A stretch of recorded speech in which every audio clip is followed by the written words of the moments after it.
புலியை நேரா பார்க்கணும்னு இல்லை, அது நடமாடுதுன்னு தெரிஞ்சாலே போதும், பயம் தானா வந்துடும். பார்த்தது ஒரு போலீஸ்காரனோட அப்பனா. அவர் யார் தெரியுமா?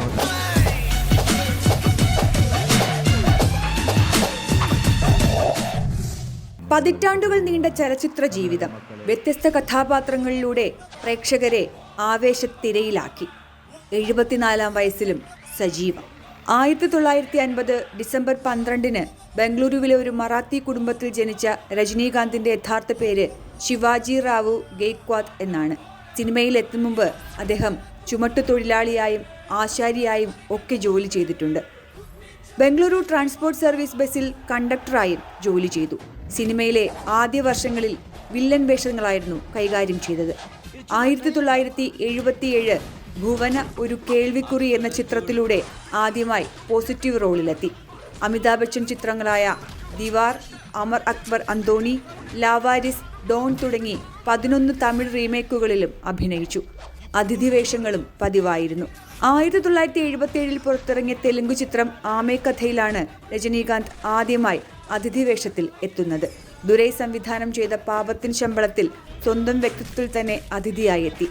1995 ഭാഗ്യദേവതയിൽ ഗായകന്റെ വേഷത്തിലെത്തിയതാണ് രജനിയുടെ അവസാനത്തെ ഗസ്റ്റ് അപ്പിയറൻസ്. തുടർന്നിങ്ങോട്ട് നായക വേഷങ്ങൾ മാത്രം. ఇప్పుడు చూడు స్టైల్ అഴகும் ఇన్ను ఉన్న విట్టు పోగల నౌ బాబా కౌంటింగ్ స్టార్ ట్రిపుల్ 5 సిగరెట్.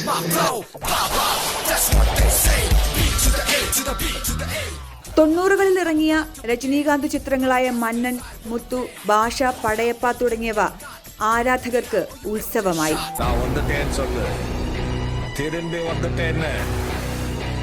25 வருஷத்துக்கு முன்னாலே எப்படி போனாரோ கபாலி அப்படியே திரும்பி வந்துட்டான்னு சொல்லு. CBSE സിലബസിൽ ഇടം നേടിയ ഇന്ത്യൻ നടനാണ് രജനീകാന്ത്. ബസ് കണ്ടക്ടർ മുതൽ സൂപ്പർ സ്റ്റാർ വരെ എന്ന പാഠഭാഗം രജനീകാന്തിനെ കുറിച്ചുള്ളതാണ്. സ്റ്റൈൽ മന്നൻ രജനീകാന്ത് ആരാധകർക്കെന്നും ആവേശമാണ്. നടൻ മാത്രമല്ല, ദൈവത്തെ പോലെയാണ് അദ്ദേഹത്തെ ആരാധകർ കാണുന്നത്. ഇടയ്ക്ക് രാഷ്ട്രീയത്തിലും ഒന്ന് പയറ്റാൻ നോക്കിയെങ്കിലും പിന്നീട് പിന്മാറി. ചടുലതയും വ്യത്യസ്ത ശൈലിയും കൊണ്ട് ആരാധകർക്ക് ആവേശം തീർക്കുന്ന സ്റ്റൈൽ മന്നന് പിറന്തനാൾ വാഴ്ത്തുകൾ. News desk NTV.